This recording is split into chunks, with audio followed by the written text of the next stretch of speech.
Hello, my name is Paul and with lovely Felicia today. It's February 3rd, 2024. We're in Nashville, Tennessee, and thanks for watching our video. And this is the I Was Hungry ministry, and so it's based on Matthew 25 in the Bible, where Jesus said, I was hungry and you gave me something to eat. And so we're using this food to feed the sick and the hungry. And so we have a lot of people that, sorry, the airplane going over. We have a lot of people that in town that have cancer or have some disease, and their doctors put them on a nutrient-dense diet, and so this is nutrient-dense food. And then we have a lot of poor people, a lot of immigrants coming in the area, a lot of people that are just having are marginalized for one reason or another, and so we're donating this food to the branch ministry. Felicia is going to take that over today to the branch ministry. What's behind us is 4 crates. And Amy came over from the Heimerdinger Foundation, and they bring meals, hundreds of meals a week to families with cancer that need to be on nutrient-dense diets. So I'll let you explain, Felicia, about the summer and how the cold affects the crops and so forth.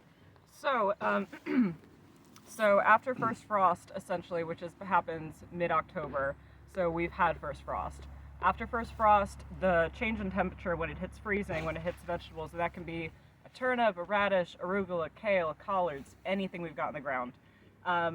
The starches in the vegetable turn into sugars.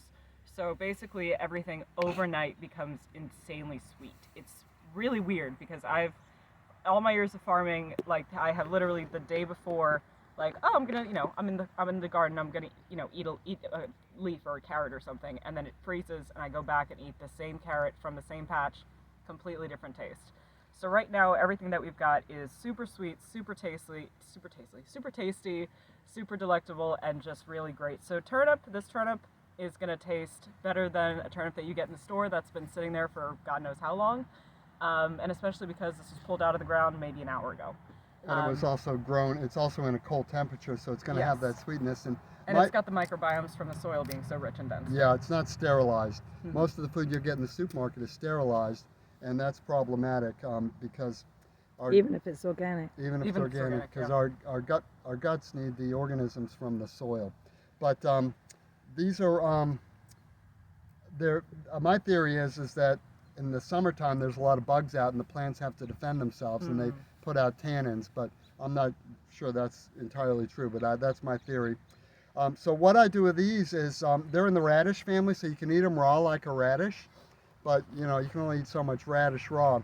So what I like to do is I like to cut the tops off and cut them up with scissors, and then you can steam them for about 2 minutes. So what I do is you can put just a little bit of water on the bottom of a pan, get it boiling rapidly, and then put the greens in, the cut up greens, put them in, and put the cover on for 2 minutes. You can time it on your timer. And then you can cut this up into small pieces and steam it for about 5 or 10 minutes, just however you like it, and it'll become very sweet. You can also... Bye, guys. Bye, thank you.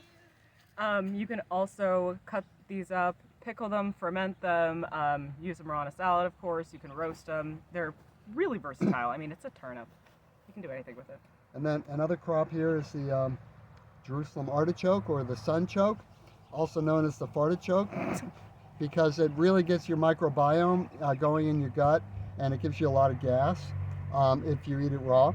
But you can cook it and you can pickle it, and these come out of the ground, and they're really quite tasty. I just eat them raw, and they're really good. It tastes a bit like a carrot, a little softer, but really good. Tastes like a really soft. I'm good, thanks. It tastes like a really good. Just ballet later. We have ballet later. Yes. Ballerina with a twist. I forgot what I was gonna say. The artichoke. How to cook them? No, it wasn't that. Just keep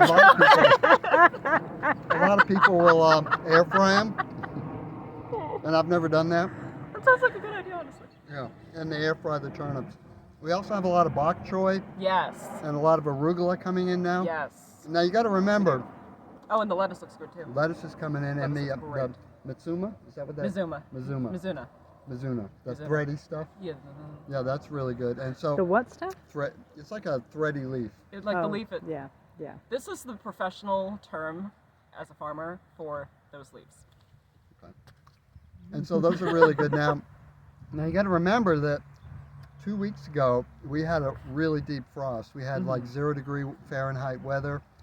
It was 100 Minus degrees. I think it was 120 hours or so that we did not go above freezing. Yeah. So that's unusual for Nashville, but it happens every year. And it's really important that we have those freezing temperatures. You'll never guess why, but the nut trees like the walnuts, the chestnuts, the hickory nuts, we have all these nut trees here, and those seeds have to freeze. They have to stratify. It's called stratification. And they have to freeze in order to sprout. So that's really important that we get those freezing temperatures.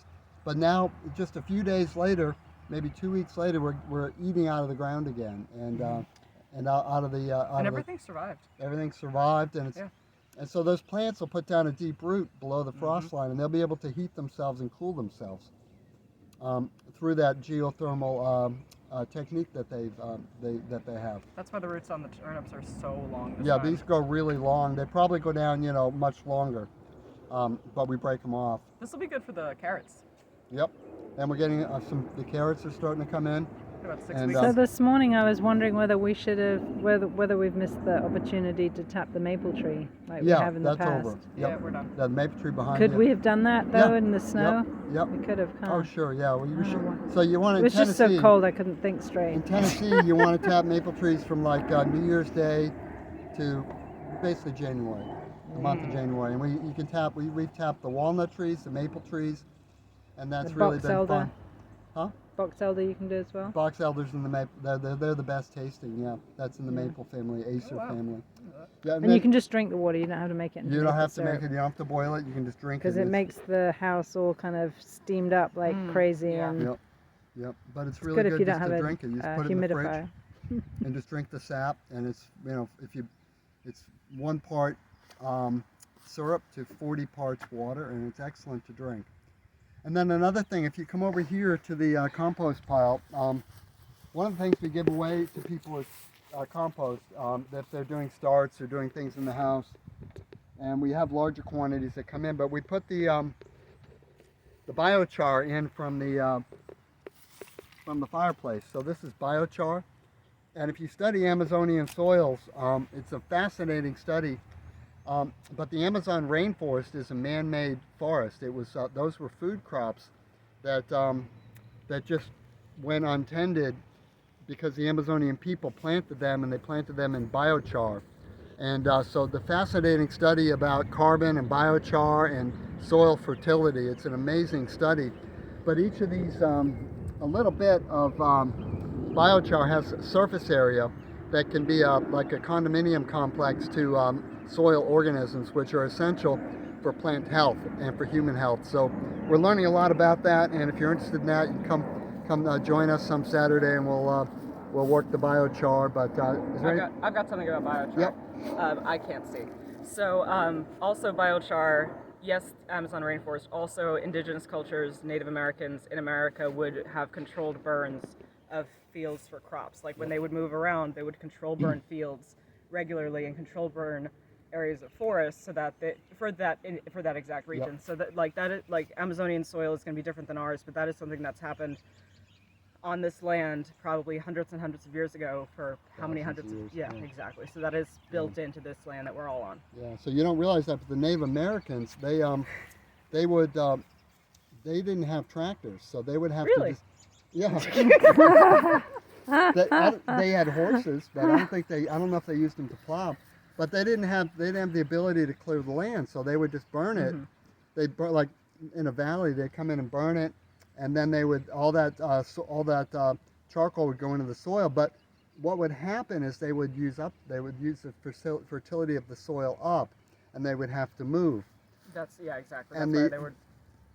And the strength of the populations throughout history and the strengths of their militaries were very much linked to soil health. And so there was a fascinating study done about the soldiers in World War I and the soils they came from and how well they did as soldiers. And it's fascinating. But human health and soil health are parallel.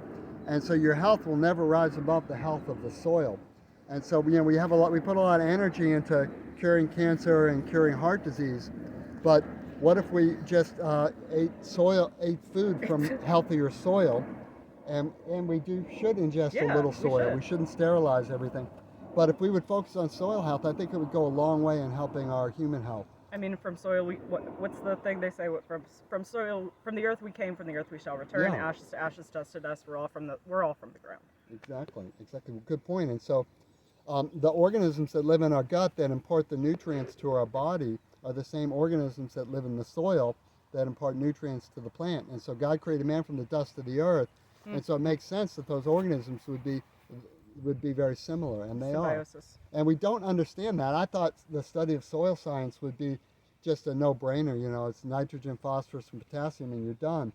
But that's called NPK. But when you add NPK to the soil, the plants look great, but they don't taste good. And they look huge. They get huge and they look wonderful, but they don't taste good. But when you have plants from really healthy soil with a lot of organisms, it tastes totally When different. it's naturally balanced and not forced to have high levels of NPK. Yeah. When it's because you could have soil that has perfectly fine at like N or P or K, and then you add it and it overshoots it to where it becomes unhealthy for the plant and unhealthy for the soil, and it becomes unbalanced, and that's when it is. Again, the plants look great. You look at the farm, you think this is beautiful. You eat it, you're not getting anything from it. Yeah, you have to eat a lot of it, and so it's kind of like weightlifters when they take too many steroids. You know, it might look good, but you know, it's not a healthy thing, and it causes cancer. We know that. I have kids here from in the summer, and one of the things I do is I have all the kids come forward that hate carrots, and then I give them a carrot from the garden. I make them try it, and they don't. You know, of course, kids do what they want to do. They don't listen to some old man with tail between his teeth. But but the ones that are up for it, they'll eat it, and they love it. They all, without exception, love the carrots, Oh, yeah. and they start eating carrots again. Remember when Cecily came over and I gave her a carrot? She ate the carrot, and the look on her face was, "What? This is what it's supposed to taste like?" Yeah. And so one of the problems that we're having now is kids hate vegetables, and the reason they hate vegetables is they're grown with nitrogen, phosphorus, and artificial fertilizers in the soil. But if you steam this for 2 minutes, it tastes really, really good. You'll be getting a second helping, I guarantee it. I've been eating this a lot, and they are delicious. So any other, and we have a lovely camera woman. She might have something to add. She's always so helpful. Well, it's quite a long video, but I was going to mention my sassafras tea that I made this Oh, week. yeah. So do you want me to switch with you and you can talk about that? Sure. I'm Okay. gonna let you guys go. I've got to run Okay. to the branch. All right. Okay. Let me get my hat, Yeah, and we'll finish up. Thanks, Felicia. yeah. Oh, take these back to the people. Yeah, give me the turnip. Yep. Yep. Shade. In the shade. So this week I was out at the sawmill, and there was various different buckets of sawdust, and the sassafras sawdust smelled just heavenly. What did it smell like? It smells like root beer, because they use sassafras to make root beer. So root beery kind of smell. I think you're going to say it smells like Worcestershire When the sauce. logs are aged, when they haven't been cut right away, and they've been around for a year or two, they smell like Worcestershire sauce. Ferments. Right. So, yep. Yeah. So anyway, to me it was like a sassafrasy kind of a root beer kind of smell. So I was like, well, I know you can make sassafras tea with the roots, but surely you can also make it with sawdust. Mm-hmm. I looked on YouTube to see if there was any, videos of people doing that, and I didn't find any. I found them of people that made sassafras tea from the roots, but not from the sawdust. There goes the order. It's going to the branch ministry. All the however many crates of goodies. Okay, carry on. And so I tried it, and it was fabulous. Oh, good. Yeah. Now, I just caveat, the FDA does say that, it gives some sort of warnings about sassafras, and so you have to be careful, like, I guess it's the quantity. Can overdo it, yeah. Yeah, just here and there it's fine, but Yeah. just The maybe FDA's approach with here to caution, protect but us, of course. It tasted divine, but Yeah, like, and so in the South here, in February, the natives, the Appalachian peoples, I guess, the settlers from Europe, they were very fond of their sassafras root tea, which I think is saffron oil. Is that what it's called? Well, there's some What's research. it called? Saffron? Or, Oh, yeah, there's some yeah, kind of something oil like that. that's in there that you're Yeah. getting. I Okay. think that's the part that's possibly cancerous or something. I don't know. Yeah, well. Oh well. So, well, that's it for today. And thanks for coming to our garden. And so we'll be here on Saturdays at 9 a.m. if you want to come by and get some food for your family and your friends and help donate to the sick and the poor. We'd love to have you. Thanks for watching. Over and out. Bye-bye.